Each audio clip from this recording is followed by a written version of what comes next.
Jacob. I'm Max. And I'm Andrew.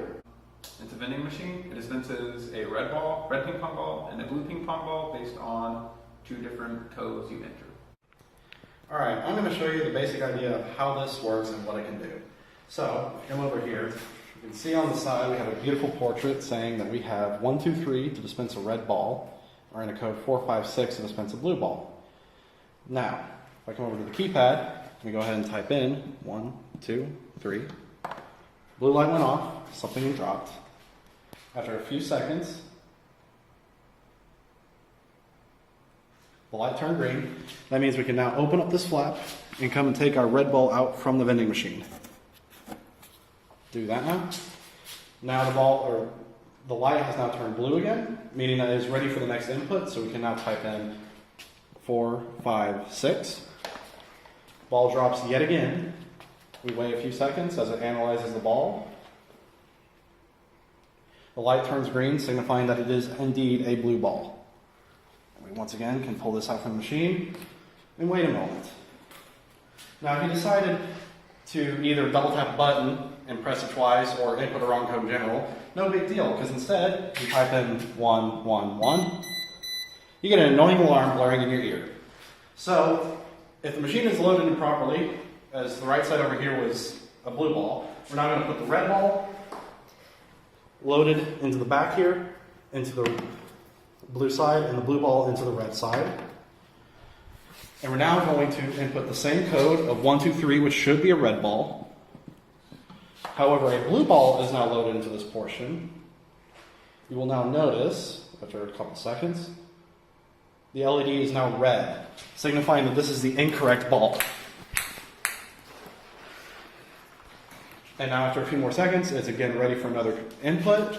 We now input 4, 5, 6, which should be a blue ball, but is in this case a red ball. And our LED is yet again red, meaning that this is the wrong color ball that we input or had loaded. Alright, so I'm going to go over how hardware-wise the vending machine is built.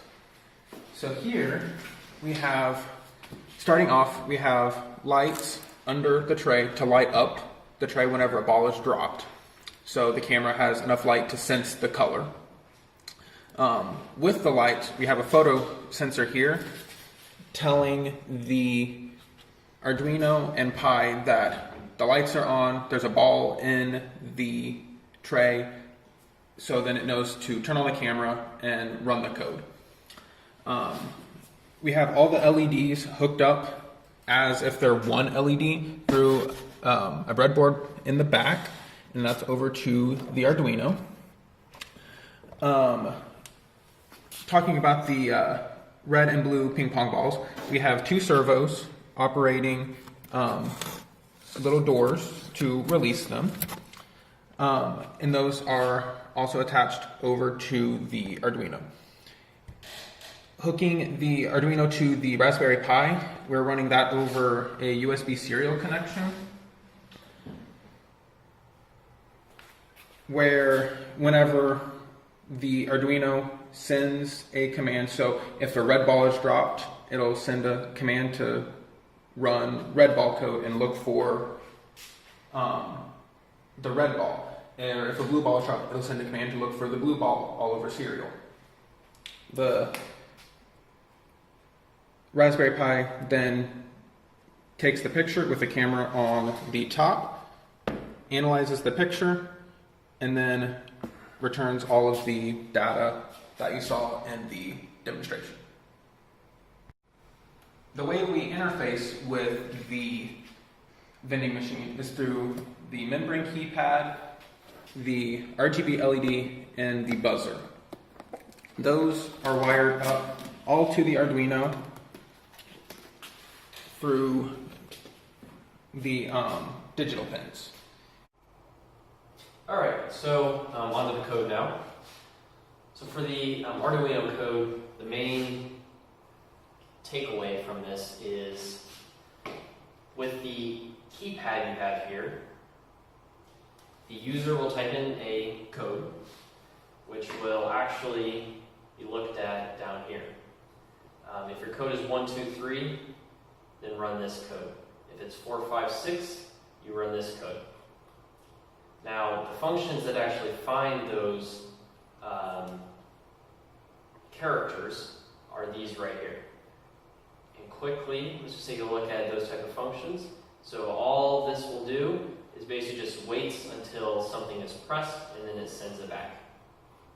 So if we go back to here, once all those are saved, you then hop into this stuff. Now, with the photoresistor, if you are not over 400 and you are under 400, there is more than likely something wrong with your white LEDs.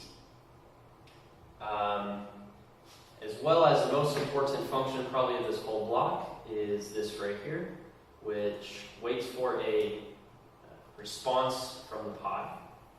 We'll take a look at that function really quick. So here's the function that looks for data.